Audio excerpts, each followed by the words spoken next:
Yeah. First, do we have data on teacher retention as well as what you presented here on teacher recruitment?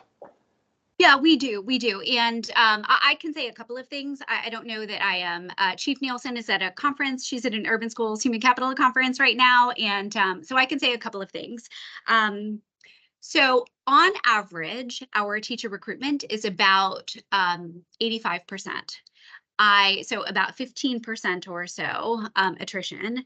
The strategy team in preparation for this presentation pooled for me that this year, our attrition was about 13%, which is a point lower than last year's 14%. So it seems like we are doing slightly better, all told, than urban districts by and large.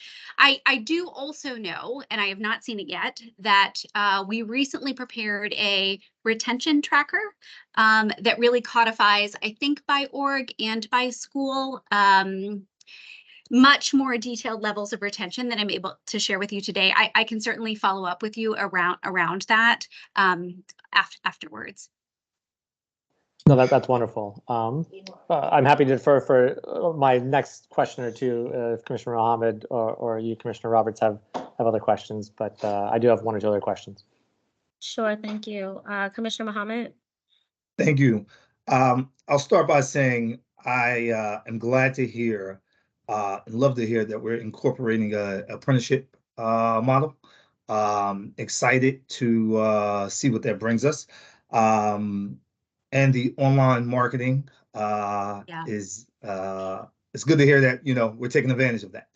I think that my question lies in this area, and you can either answer it if you have it available now, or we can do this. You can send it to me at another time. But I'm really interested in hearing about the efforts for us to fill other staffing essential positions, such as social workers, such as psychologists and counselors. Where are those numbers, and what is our current practice around attracting social workers and the like to the district?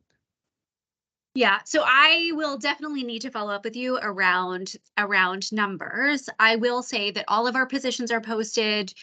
Once they're posted, they automatically are posted to some of our external websites. I know that Sierra During, who is not able to be here today, she's the Director of Recruitment and Selection, has already had meetings with a couple of our partners in terms of the related service providers team, because we do know that there are some additional specific strategies that we need to be taking in order to effectively recruit and attract enough of our related service providers and even other guidance counselors, other positions like guidance counselors. So let me take a little bit of time and connect with other people and see if I can circle back with anything that I wasn't able to share today. Thank you. I appreciate that. Yeah, of course. I'll just ask really quickly before we transition. I know that one area that wasn't explicitly named was just around recruitment of our CTE teachers, and that historically is an area where we are challenged with finding industry professionals that are also educators for K or mostly 9th through 12th grade. Are we able to speak to that today around any type of innovative efforts we're exploring around recruitment in those areas? Yeah. So one, I will just say I could not agree with you more. The nuances and the challenges in terms of finding enough CTE teachers. What I will say is critically important is working with our partners in the CTE office to identify the upcoming positions as quickly as possible so that we can work to get them posted and at least build a pool as quickly as possible. I do know that they play an excellent role in supporting recruitment for their very specific positions. So I would also want to connect with them to get back to you around some specific strategies. Yes. That is an area that is going to become increasingly more challenging, especially if we're building out, a newer and more intentional CTE strategy alongside the apprenticeship model. But that is very, challenging, especially is. pulling industry experts that are making considerably more than the industry of education will. That's exactly right. allow And for. sometimes the MSDE certification requirements are just very particular in terms of CTE. So I think that there is the ability to attract based on industry salaries plus some of the MSDE certification requirements that can be a little bit tricky to navigate. No, absolutely. Thank you so much, Ms. Dale. You're welcome. We can prepare for our next presentation, which is the transportation update. Good afternoon.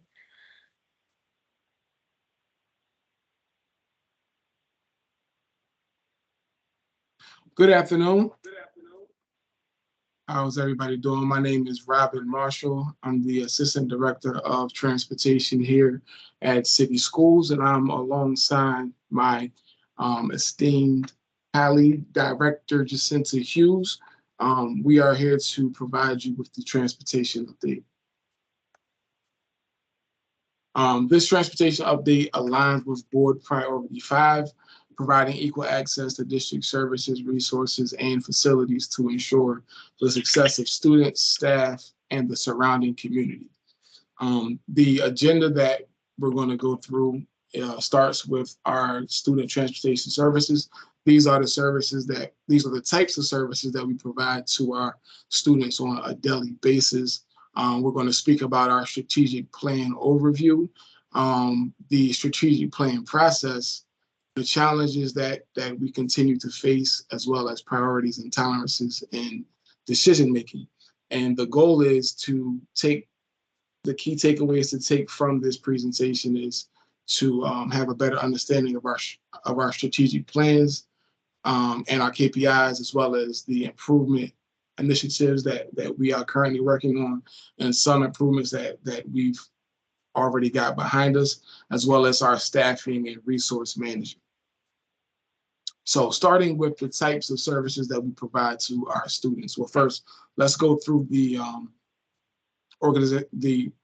org structure of operations. You have 3 executive directors, 1 of operations, 1 of facilities, and 1 of facilities planning, design, and construction. Transportation falls under the executive director of operations. The way transportation structure is set up, you have one director, 2 assistant directors, 1 over daily operations and the other over administrative operations. Our overall FY23 operating budget is $45.5 million, which consists of about 222 FTEs, and we transport approximately 5,500 students via yellow bus or alternative vehicles. The yellow bus population you'll see highlighted in this orange rectangle. We have approximately 1,500 students transported to and from school on corner to corner, and this is a yellow bus only service. You have curb to curb, which consists of yellow buses and alternative vehicles. We transport about 3,600 students in that capacity, and swing space students.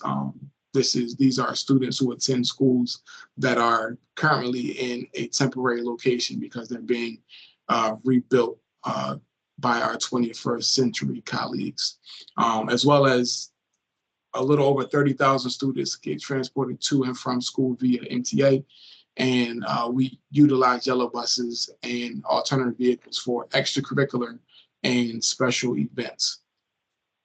The breakdown of the numbers that I just described for corner to corner, curb to curb, and swing space are broken down by transportation reason on the right.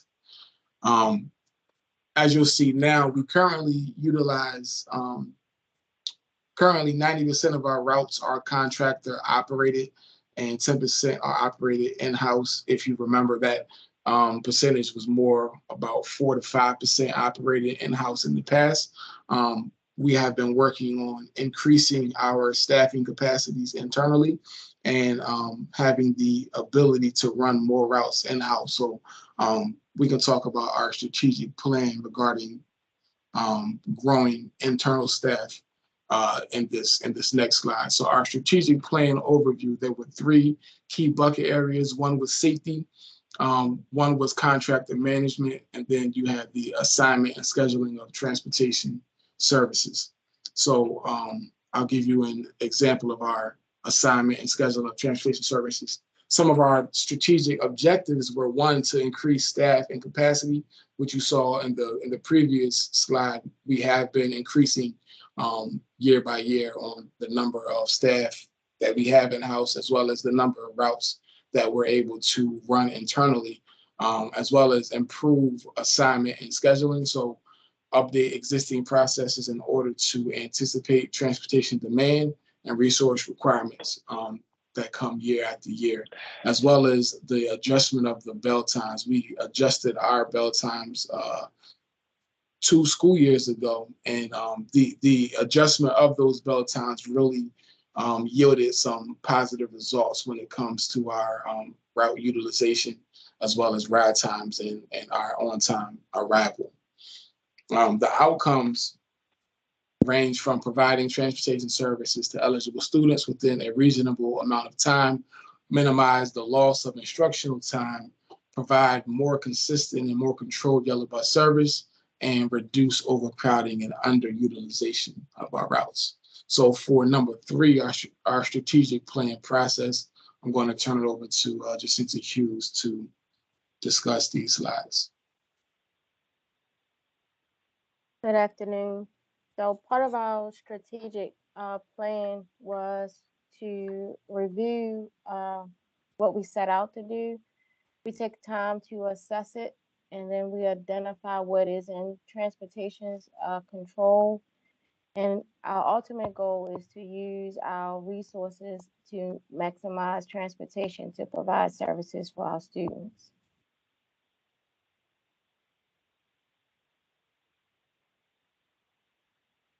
So if we spread out our bell times, standardize the AM and PM bell times, and review our transportation policies, then we come up with the possibility that we can use buses to do multiple routes and align with the greatest needs of our students. We create more on-time arrivals, shorter ride times, fewer unrouted students, and buses are able to be repurposed for other events, for both cultural trips and athletic trips. So some of our key improvements and initiatives that we've been working on since fiscal year 20, we ordered 40 buses. We created a driver trainee program in which we have successfully trained and added about 11 new CDL drivers. We've purchased vans and reduced our reliance on taxis. And we have successfully adjusted our AM bell time, which enabled us to reduce the number of students that are not routed.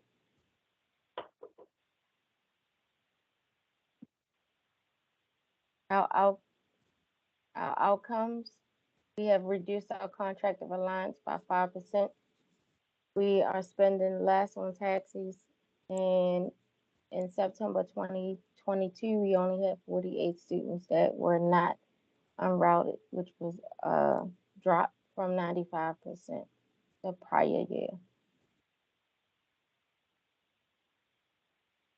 So some of our current and planned initiatives, we are about 90% through our electric bus. We should receive electric buses towards the end of November. I'll start running electric buses by the time we come back from the winter break. We have the capacity for parents to create a transportation request online for corner-to-corner services.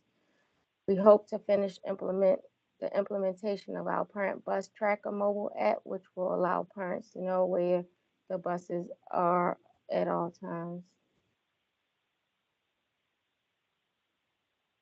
All right, so I will pick it up on the challenges slide, but I do want to take a quick moment to put a little more emphasis on this third bullet here. Only 48 students unrouted, which is a 95% drop of the previous school year. The reason we were able to lower this number to this rate was a combination of things, from us adjusting bell times as well as us deploying vans into our day-to-day operation, and that's something that Jacinta was very adamant about doing. Once MSDE and state legislators upgraded COMAR to allow us to utilize alternative vehicles. So this is something that was not done previously, even before COVID. So to accomplish this level of route efficiency post-COVID with a national driver shortage, I just wanted to, put a little emphasis on that. As far as challenges that we still face today, if you compare our system with like a suburban school system that has a 100% zone model, you'll see that one yellow bus picks up various students from one neighborhood and drop them off at one school. What that looks like here at City Schools is we'll have one bus picking students up from various neighborhoods throughout the city, sometimes crossing from one side of the city to the other and then dropping off at a school. So efficiency in a choice school model looks a lot different than it does in a suburban school system model that has a 100% zone district. Other capacities and competing priorities that we still face, well, one that's new is our contractor rates increased by 25% under the new bus contract that's starting now until FY28. The limited number of certified vendors is a continued challenge. The yellow bus driver shortage is still a real thing nationally. Driver callouts, we still average about 30 callouts a day. The same drivers that we use for to and from school transportation are also used for other activities. A driver is not available until 90 minutes after the last PM route, meaning if there's an extracurricular activity, then especially if the driver is dropping off from the other side of town from where he or she is needed, it may take up to 90 minutes to complete the route and get over to that extracurricular activity. And by federal law, a driver cannot exceed a 13-hour workday. And currently drivers are starting earlier to meet earlier bell times. Competing priorities are surrounding around pickup and drop-off times that are strained by mid-morning, midday, and after-school activities that require transportation. These are things from cultural and enrichment trips, high school activities, middle school athletics, which is a new initiative that we're excited to see come to fruition. Other extracurricular activities, midday preschool pickup, and medical appointments and other things of that nature, as well as just student placement. Sometimes, especially students who have to attend specific programs, we may end up having to pick up a student in Southwest Baltimore and taking him or her to a school that's in Northeast somewhere. So just the usage of that bus will be a lot more constrained because of that placement. And this is an interesting slide showing you the day in the life of a school bus driver. The average report time for the AM shift is about 5:30 in the morning. Some of our drivers get here earlier just to get themselves together before they have to go out on the road to transport our most precious cargo. Most buses are on the road by 6 a.m. The first AM bell time is at 7:30. The last AM bell time is at 9:15. Buses typically return back to the lot between 9:30 and 10. However, there are also some midday runs that go out at 10, between 10 and 1:30 p.m. We have drivers internally and with contractors that perform those runs. The the report time for the PM shift is 1:30. The first PM bell time is at 2:10.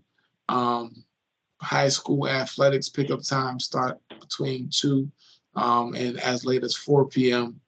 The last drop-off time for students to get home is at 6 p.m. and then around that time is when a lot of athletics are done between that 6 and 9 p.m. hour. So mind you, this isn't every single last driver doing all of this, but there is a great deal of drivers who work almost nonstop between 5:30 until about 6 p.m. and sometimes later. But this is a kind of a very aggressive example of what the most aggressive driver schedule could look like. Just to give you all a overview of what our drivers' days look like. And for agenda item 5, Mr. Cynthia Hughes is going to take you home. Our decision-making process. We look at our key metrics, our stakeholder input, and our long-term goals in order to become more efficient and optimize our resources to provide student transportation.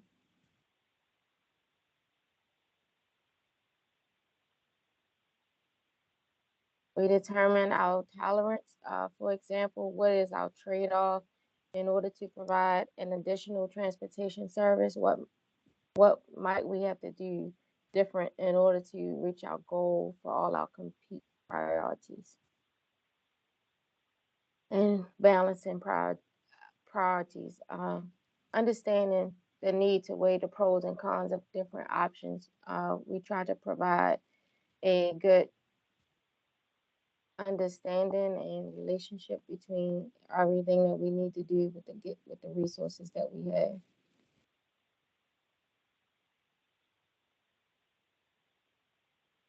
We want to increase our service quality by reducing long ride times. Our goal is to have students that are unrouted to have a bus assignment within 72 days of us receiving it. For our contractors, we access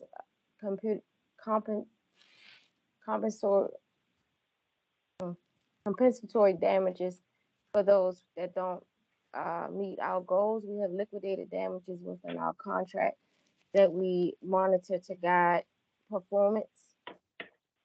And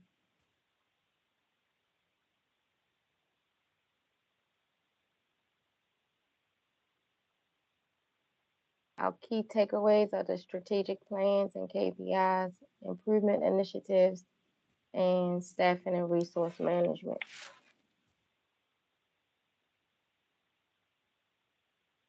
So if you all have any questions, that does conclude the transportation update. Thank you so much for the presentation, Commissioner Court. Yeah, no, wonderful to see this and to know how much work goes into helping students get to school and from school safely. I appreciate all that is in here. One question that I had, and you referenced this about the importance of the curb to herb with vans, not buses. Is there any reason that we feel that option may be limited in the future, or is this something that we can rely on given how successful it is being in helping solve the very issues? I'm just wondering, is there any reason why we should be concerned that would not be available on a perpetuating basis? So loosely, I would say yes, because this is legislation that's allowing us to do it. It's not guaranteed to remain a law forever. Did somebody say something? I think so. Yeah, so this is legislation that's allowing us to transport students to and from school via alternative vehicles. Now, the legislation was put in place because of the massive driver shortage, the CDL driver shortage. So it could very well be intact forever, but it's not guaranteed. So with that said, we do have a internal CDL training program where we accept drivers with a regular driver's license. They'll drive the alternative vans while they're getting their CDL training here in house, and then usually within about 6 months or so, somebody with a regular driver's license will pass their CDL test and become a city schools yellow bus driver. A fun fact: the beginning of this school year, we had more drivers in the pipeline than we did positions. So the CDL training program has been churning out a lot of homegrown drivers. No, thank you. I appreciate Now, that also and that insight. Oh, go for it. Sorry. MSD is also keeping track of how many accidents are in passenger vans, and I think as long as the accidents and fatalities stay low, that it is a greater chance that we will continue to be able to transport with vans. No, that's wonderful to have that insight, and I do think for the board office team should be wonderful if any insight Dawana might have in that legislative sort of landscape. But no, that was wonderful, and thank you for all the work that you all are doing on that point of transportation. Thank you. Commissioner Muhammad? No questions for me. I will say thank you for the information, and I appreciate you going back to highlight the success in reducing the amount of students that are not being transported. So thank you for the success that you guys are having. Looking forward to seeing if we can increase the amount of vans that we are using, because I think that they are very helpful with assuring some of our populations that were hard to get to school. We're now getting to school using those vans. So Absolutely. thank you with that effort. Yep, thank you. I do have one additional question, but I'll send it to you in writing, but just for a matter of record, I would just be curious as we are, really lifting our efforts around addressing the chronic absenteeism throughout the system. I would just be curious where we see, while we know that the bulk of our students are traveling through MTA, for those students that do get corner to corner and curb to curb, like, are we seeing chronic absenteeism through those populations of students, and how we are planning to address that whole in totality? I'd just be curious, and not for you to respond, because that is a strategy that is a more detailed thought process, but I know that in an effort to push the district forward and reduce that chronic absentee number, they are falling within those specialized groups as well. Okay. Thank you so much to the team. All right, thank you. We can transition to the next presentation, which is our weapons detection system update. Good afternoon. Good afternoon. Are you able to see my screen fine? Yes. All right. I am Sharika Bolden. I'm the Director of Strategy and Operations, and I'll be providing our update today.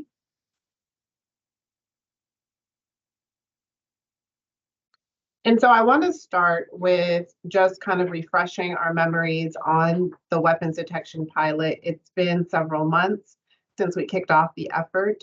And so if you will remember, December a year ago, we presented the idea of implementing weapons detection throughout the district.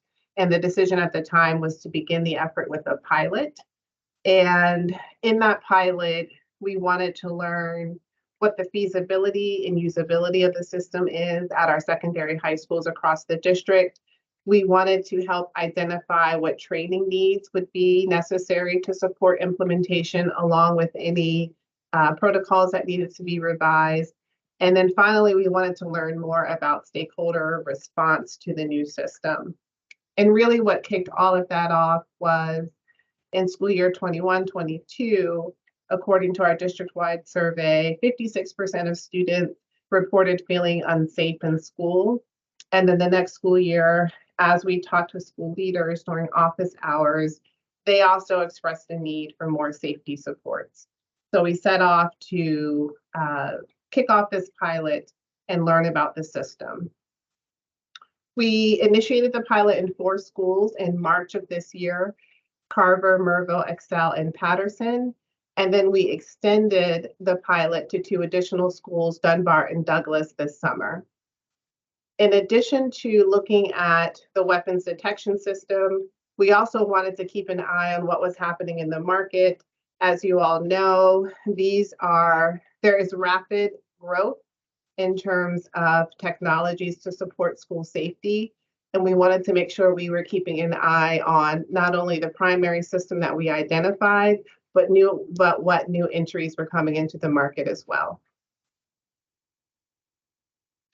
So from a stakeholder engagement standpoint, we were really pleased to be able to do a widespread scan across the schools. We had over 600 responses from the surveys that we collected, and those surveys went to students, staff, families, and school leaders. In addition, we had open houses so that community members, those associated with different schools, could come and see the system working. And then we also had some small meetings as well. So I want to share some of the themes that we heard from our engagement process. And so I'll talk about them in terms of what we heard from students, what we heard from staff members, and what we heard from administrators. Starting with students and really across the board, generally I will say there were mixed reactions to the technology, but in terms of where concerns were lifted, they were lifted more so not about the technology itself, but about the other aspects of safety that are on people's minds. So students raised concerns about, so what happens with doors? How are we addressing social emotional safety? What about late arrivals if students do not come through the system? And also the concern about the number of items that had to be removed from the backpacks. Staff concerns centered more on having appropriate training and protocols, also a concern about other points of entry into the school, and then a concern about being consistent with whatever processes we use.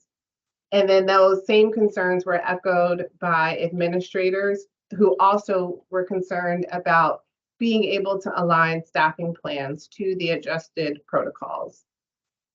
On the other side, there were several pros identified by stakeholders. So students reported that the technology felt less invasive than current entry protocols.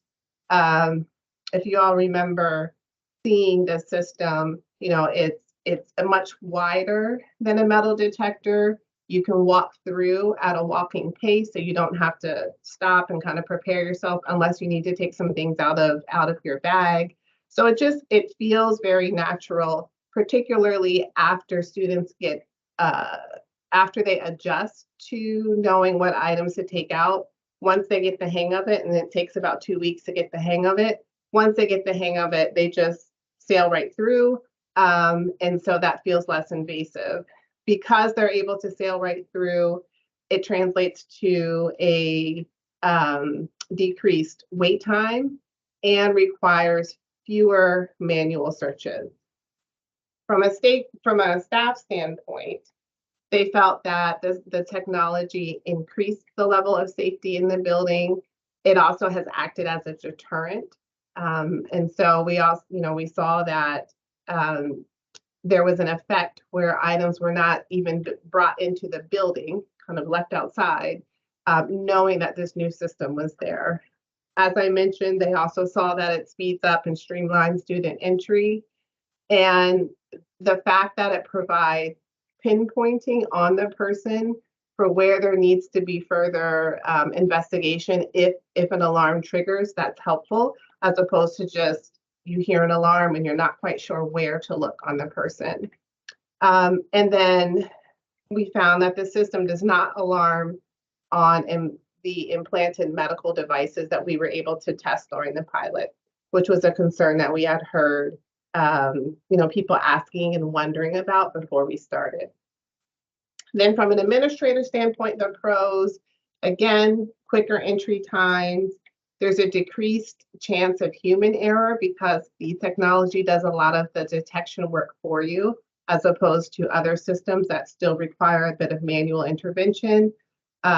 This allows the technology to do that detection work. They found that students were receptive, and again, that the system acted as a deterrent. So that's the stakeholder feedback.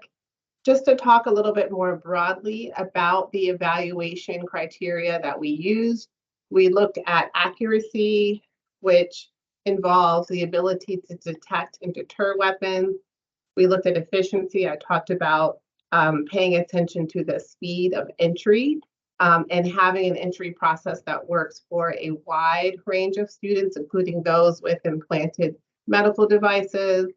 We considered sustainability. So as we're thinking about making this investment, we want an investment that can grow over time, meaning, as I mentioned, this is an area of technology that there are advances in right now. And so we want to make sure that we're able to take advantage of those advances as they happen. And so we considered companies' ability to be able to provide updates, which is ultimately why we extended the pilot to July, because they had already released a major update as we were nearing the first part of the pilot. And then finally, we looked at stakeholder confidence, as I mentioned. So I want to talk a little bit more about the results in each of those criteria buckets that I mentioned. So from an accuracy standpoint, we found that the system was effective at detecting concealed items.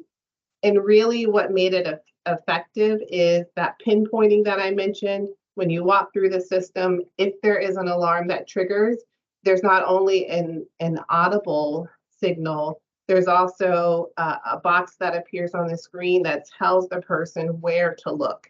And so between those detection boxes, as well as our rescreening process, meaning we have people walk through until they clear without any alarms, that allows us to be very thorough in the detection.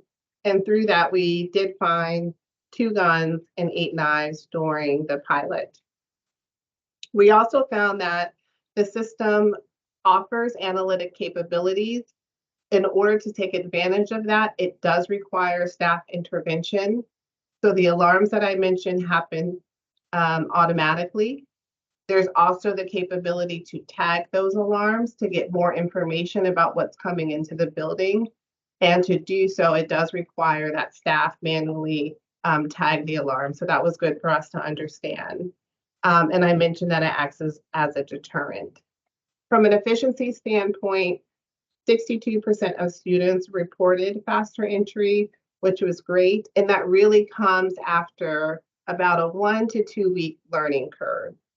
So once students are able to build an understanding of the items that they might typically have with them that would trigger the system, things like binders or certain laptops, umbrellas, eyeglass cases, once they were able to make those adjustments, then we saw the entry process speed up significantly. There was minimal downtime, which is important. We want to make sure that we have equipment that runs consistently and reliably. From a sustainability aspect, I mentioned that we were looking for the ability to provide periodic software updates, and we saw that happen live during our pilot.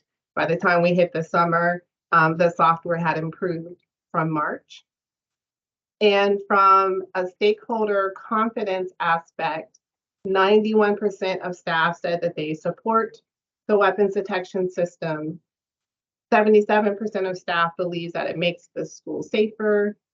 Over 70% of students say they actually prefer weapons detection over metal detectors. And more than half of students, 57%, reported feeling safer. So our recommendations for implementation are to begin the procurement process next month and to engage in a phased rollout of the system, where we start with the 6 schools that we've already touched during the pilot, and aim to have the system in those schools by the end of the school year, by the end of this school year, and then continue on to the next school year to reach the remaining high schools. That looks like forming an implementation team this month. When I looped back around with different stakeholder groups to provide them with an overview of what we had learned so far, when I talked with students, they expressed an interest in being a part of the implementation team. You mentioned concerns about attendance. They shared the concern about if there are long lines as this technology is being introduced. We want to have an opportunity to think about how that impacts attendance. That's one example of input they had right away, but they also would just like to be part of thinking about how to introduce this new technology into their schools. And I think that's a great idea. So our approach, moving over to the next steps, is to not only establish that team, but also to do another update of the protocols. You'll remember back in the stakeholder feedback, there was a considerable amount of feedback around not actually the technology itself, but the protocol surrounding the use of the technology. And so we want to make sure that we do a thorough examination of those protocols and take the chance to update them as we bring in the new system. So when I talk about weapons detection, I like to remind everyone that this is just one piece of the security picture. So this is a quick look at other elements that we've been working on over the past several years, including having a single point of entry, making it really clear where to enter the school, where the official entry point is, having a visitor management system, updated evacuation plan, along with door and stairway numbering. That comes into play if there is an incident in which an emergency response is needed, being able to be very precise about where support is needed in the building. You know, doorway 5 or stairway 3 is very important. And then finally, controlled access at one exterior door for first responders. Again, in an emergency, we want to be sure that those first responders are able to access the inside of the building quickly. So if I just zoom out for a moment to think about where this work sits in the larger physical site and security plan, you'll remember that that larger plan is broken up into 4 phases. Starting with the aspects that I mentioned already of signage and controlled access, this enhanced screening through the weapons detection system. And then as we move forward through the phases is when we start to kind of work our way from the outside of the buildings to the interior spaces. So what that looks like so far is that for phase 1, we've done the pieces that I mentioned in terms of single point of entry, metal detectors, of course, at high schools already, and now we're looking at weapons detection, and then we're continuing the work for single door controlled access and updated evacuation plan. And in the later phases, you'll see the projects that are associated with moving into the interior of the building. That concludes my presentation, and I'd be happy to take questions.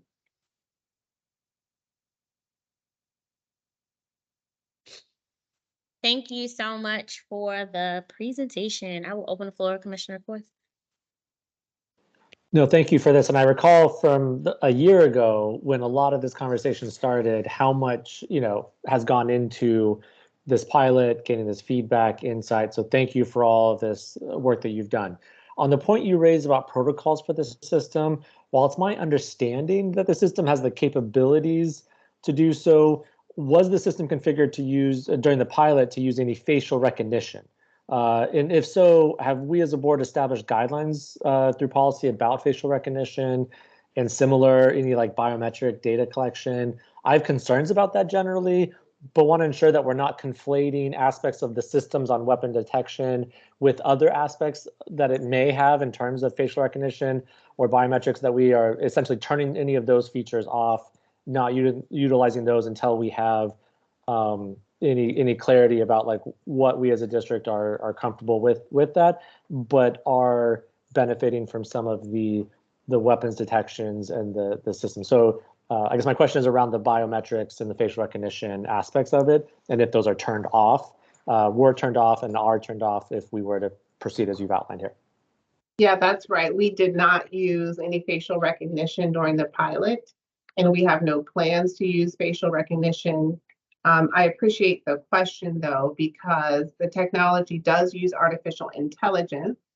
And about a year ago, when when you heard those words, I think there was sometimes an association between artificial intelligence means facial recognition, but no, the technology that we are using is more around, it is focused on the detection of items, not people. Thank you. Thank you so much, Commissioner Corey. Commissioner Mohammed?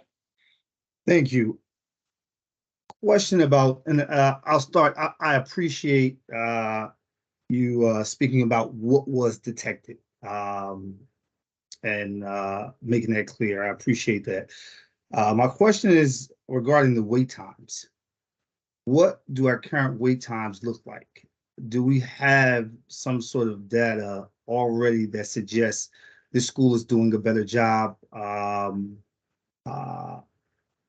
And I know you wanted to, you're going to come back to us regarding if it's having an impact on our young people's attendance, but are we seeing that maybe we're turning young people around at the door and they're coming in late rather than not coming at all? So I have not measured the current wait times with metal detectors. That's probably a good idea to measure that so that we just have that as a baseline.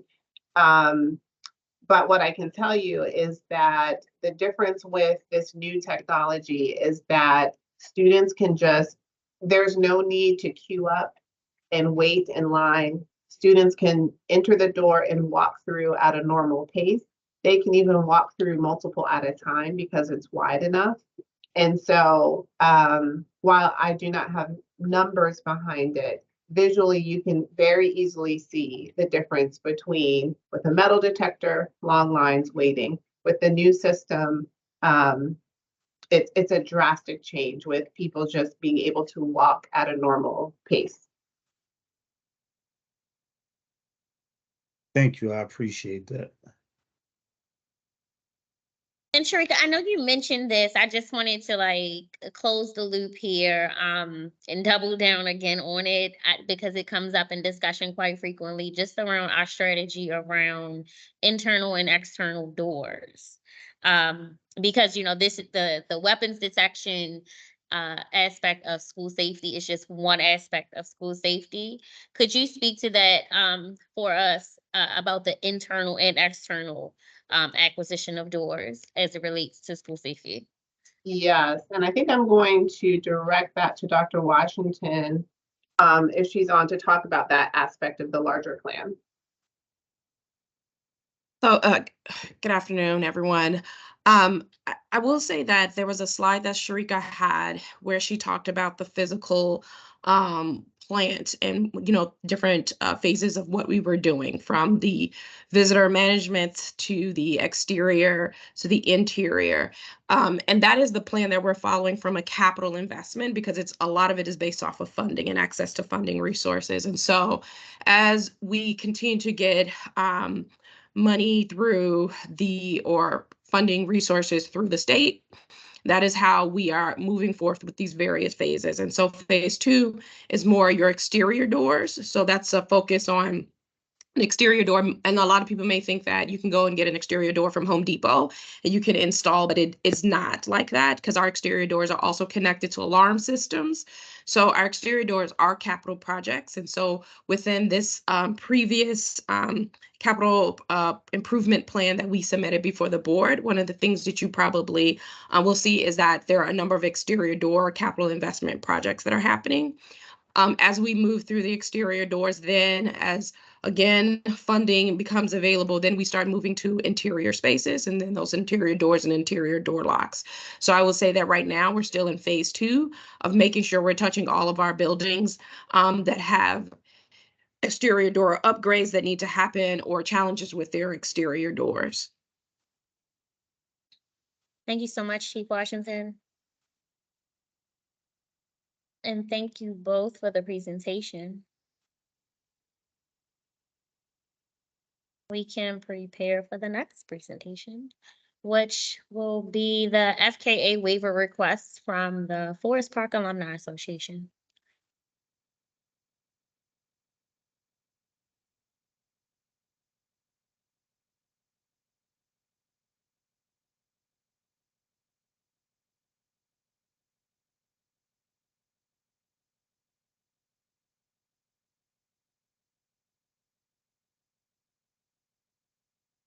Give me 1 second, let me bring up the form.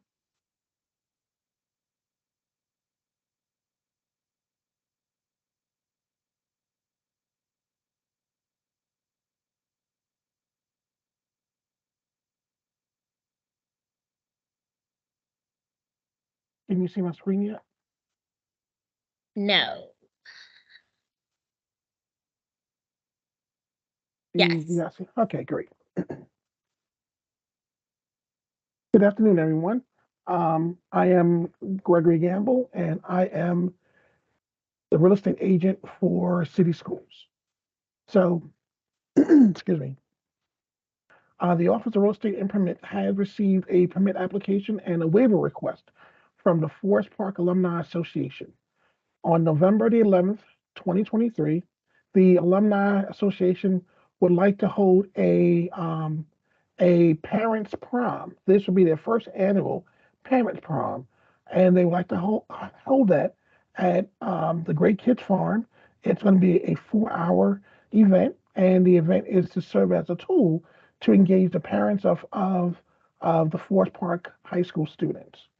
Along with the event, the association is requesting a waiver of FKA of the alcohol restriction. At the event, the association plans on prohibiting any outside alcohol from being brought in. They will have a licensed bartender there to serve the alcohol.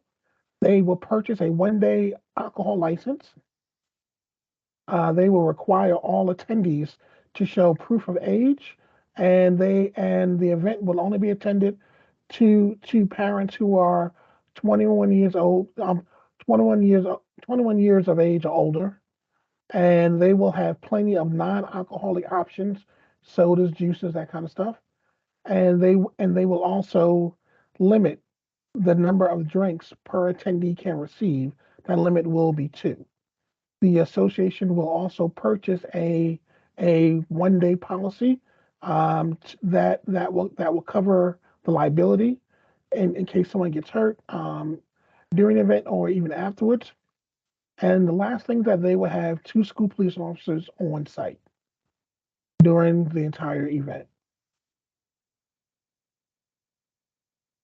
I believe the principal might be on if she wants to add anything.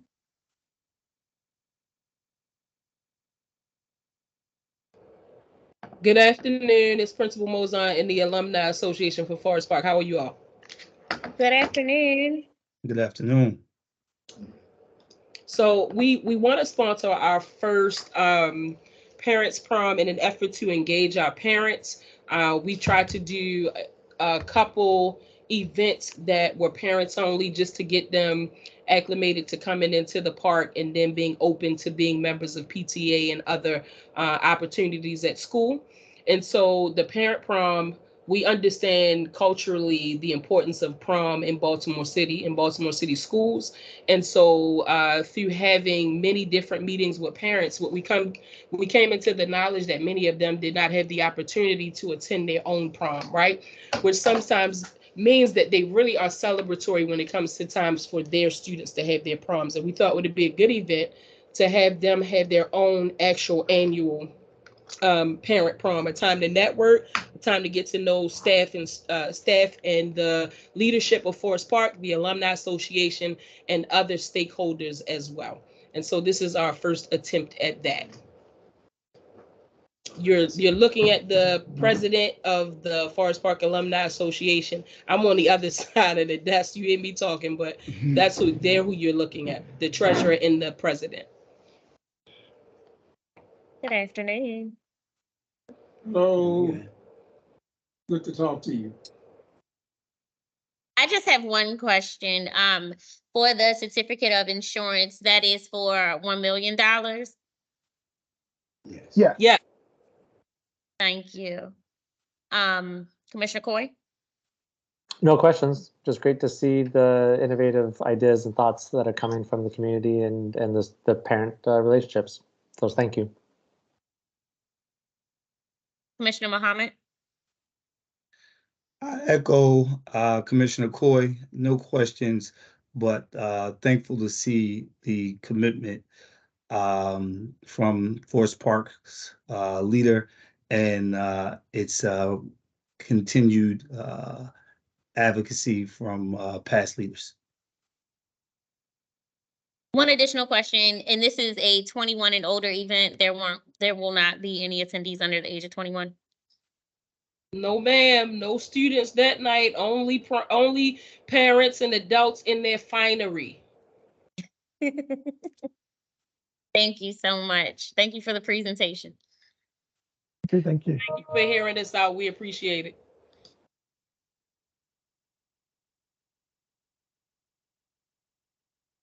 So for today, I just want to ask as a matter of record, were there any questions as it relates to compliance report for policy, DIC, financial controls? Commissioner Coy, Commissioner Muhammad?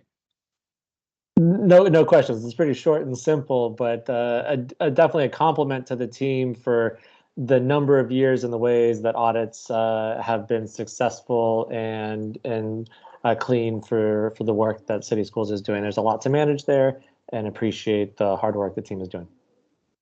Thank you. Commissioner Muhammad, anything? Nothing on my end. Thank you.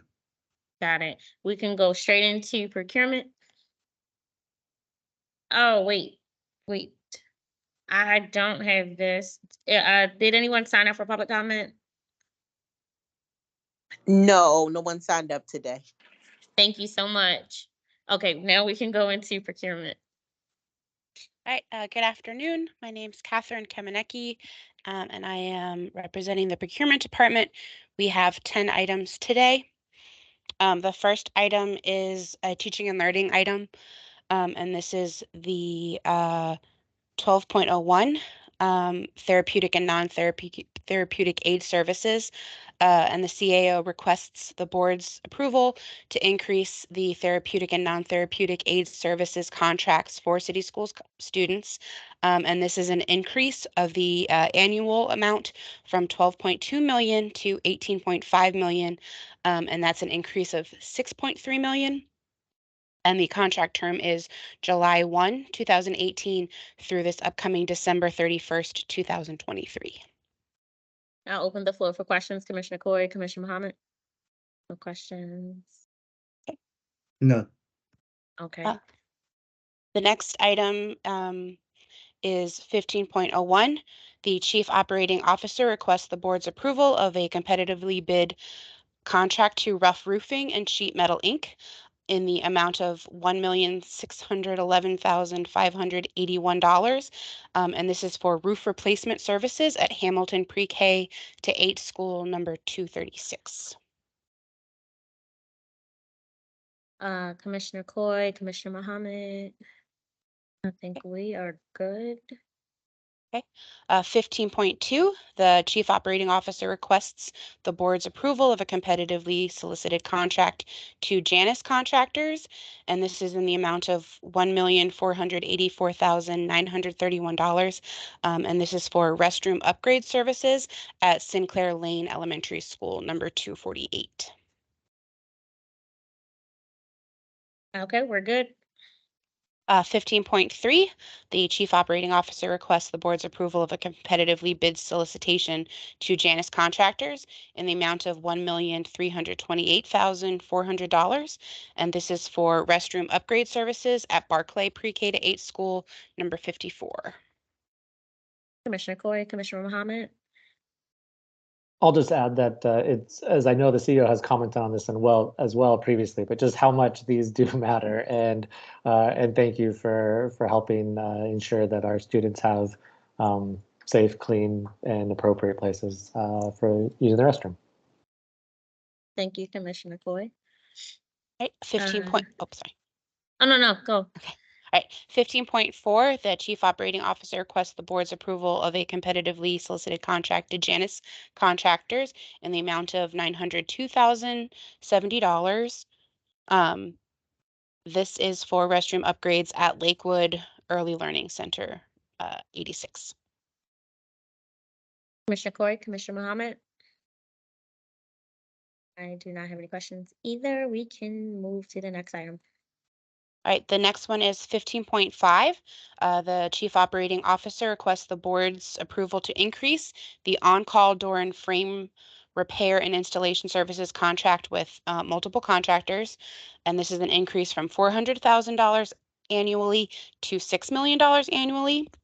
And the amount of this increase is $5.6 million annually. The contract term is April 26th, 2023 through April 27th, 2026.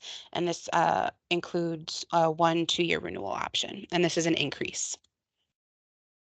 Thank you, Commissioner Coy, Commissioner Mohammed. Okay, so we can transition. All right, 15.6, this is a contract increase to the janitorial services contract. The Chief Operating Officer requests the board's approval to increase the janitorial services contract for multiple vendors from 12 million annually to 17 million annually, and that's an annual increase of 5 million. The contract term is July 1, 2019 through June 30th, 2024.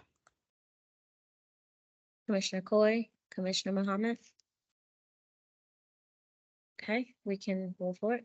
15.7, the Chief Operating Officer requests the board's approval of a piggyback contract with Education Logistics, Inc., or EduLog, to provide GPS tracking system software and related services. The estimated total contract amount is $425,000, and the term of this agreement is October 25th, 2023 through December 31st, 2024. I'm sorry, I was muted. Commissioner Coy, Commissioner Mohammed. I do have a question as it relates to this one and the following two, just to make sure I'm understanding the framework. And I know it's not always that you get procurement items that directly relate to some of the presentations and reports in the same meeting. So I appreciate the earlier conversation around some of the transportation logistics. Basically, what I'm understanding, and so just correct me if this is wrong, is essentially we have one contractor is helping us with the routing. We then are purchasing some of the vans, some of the vehicles, and we have other contractors who are then utilizing our purchased vehicles for some of those transportation. Is that, knowing that we have contractors doing that work, and I have a question specific to some of the contractor, but just am I understanding those kind of three different pieces as they all interact? Jacinta? Yes. So EduLog will, that's our routing software that we use, but we've been in a long-term contract with EduLog, so we extending it for a year while we go out so that, we can make sure that's the best fit right now. And then you're right, we have our big contract to award contractors to provide transportation for both the yellow buses and alternative vans. What makes this contract a little unique to what we've done in the past is you can just bid on certain pieces of the yellow bus and the passenger. For example, you can only do athletics if that's what you want. Yeah, so I know you'll need to read through all of the different procurement items, but for the first one, with this broader understanding, I'll have one or two questions about the others, but no additional questions for this first procurement item in this sort of section. Yes. Okay, we can move forward with the next item. Okay. Items 15.8, the Chief Operating Officer requests the board's approval to piggyback a contract with Enterprise Holdings, Inc. And this is for the purchase of passenger vans to support and supplement transportation to students impacted by the continued yellow bus driver shortage. The estimated total contract amount is $2,475,000, and the term of the piggyback is October 25th, 2023 through December 31st, 2026. And this does include one 3-year renewal option, and this is for an initial purchase of 35 vans. Commissioner Cloy, Commissioner Mohammed. Only comment that I'll add here is just to underscore, I do think the importance of us ensuring that we have the long-term ability to use these things, and just, you know, encouraged by what you all have presented today for how valuable these have been in our transportation ecosystem of solutions. So thank you for all the work on this, and I do think it's really valuable that we make sure we can continue to rely on this, and these investments will pay dividends for a long time. Thank you for your remarks, Commissioner Cloy. Commissioner Mohammed? Okay. No. Right. And finally, 15.9, the Chief Operating Officer requests the board's approval of a contract with 9 vendors to provide daily bus route and passenger routes. This contract also provides transportation services for athletic trips, summer schools, and cultural trips. The contract period is November 1st, 2023 through August 31st, 2028, and the total contract amount is $230,010,000. Commissioner Cloy. Yeah, the question that I have on this one of the things that I would like to understand, you know, especially given the importance of this and the work that has already been highlighted, how are we as a district to understand the effectiveness of the different vendors, right? So as these contracts are awarded, as the work is being done, in the event that a certain vendor is not performing as well, is not delivering, what are the mechanisms either within the contract or broadly within the structure to both see that happening, right? Getting data that's telling us that this vendor is sort of consistently the problem, if you will, and then to respond, to modify what we are, so we aren't sort of stuck in, you know, in the event that a certain vendor is not as effective, you know, in that relationship. How is that being contemplated? So within the contract, we have liquidated damages in which we monitor contractor performance. We meet with each contractor monthly to go over the problem areas, to say what we would like to see as far as improvements. I would say within the past, I think 2 school years, we've become very aggressive in performance. We are key on time performance and not missing student services. So those are our 2 liquidated damages, and of course the safety for the accidents and making sure that we get the correct information back to ensure that students are being transported safely. We rely a lot on stakeholders, school communities, parents that call, so we get a lot of feedback. We have a compliance unit that is also visits schools to make sure that, you know, drivers are actually certified as driving students, because it's a lot easier in a van to put a person behind the wheel than it is a yellow bus. And so we constantly monitor that.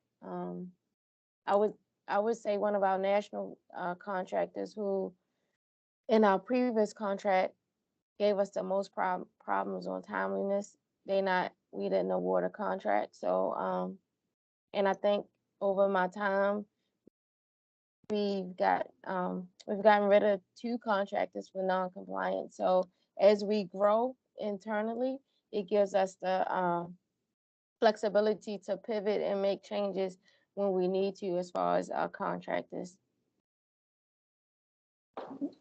Yeah, no, oh, I was gonna add that point, but Jacinta hit the nail on the head. Like, just growing internally gives us the capacity to take work away from poor performing contractors, which in the past we didn't have that ability. We could just give them a liquidated damage and a verbal lashing, and they would still get the work the next day. But now we have the capacity to make movements internally.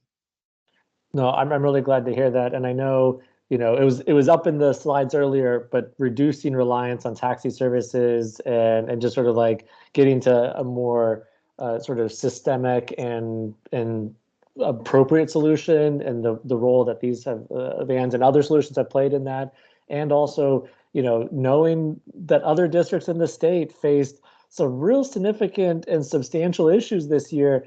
But just seeing how City Schools has been doing such a good job of managing, so many complex aspects of our transportation ecosystem of solutions. Just really encouraged by what you all have done, and wanting to ensure that as this procurement item is moving through, that the appropriate mechanisms, you all have all the tools you need to make sure that you're able to monitor and provide that. So I'm glad to hear those pieces are considered and are part of it. So thank you for the hard work on that. And it certainly is really critical to help students get to school on time and safely. Absolutely. Thank you. I think that rounds us out for procurement. Thank you so much for today's procurement agenda. We are at the end of today's meeting. So thank you all for attending today's Operations Committee meeting. The next meeting will take place virtually on November 21st. This is officially end of call. Have a great day, everyone. Thank you. Thank you, everyone. Thank you. Have a great day. Great day, everyone. Thank you.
I'm sorry.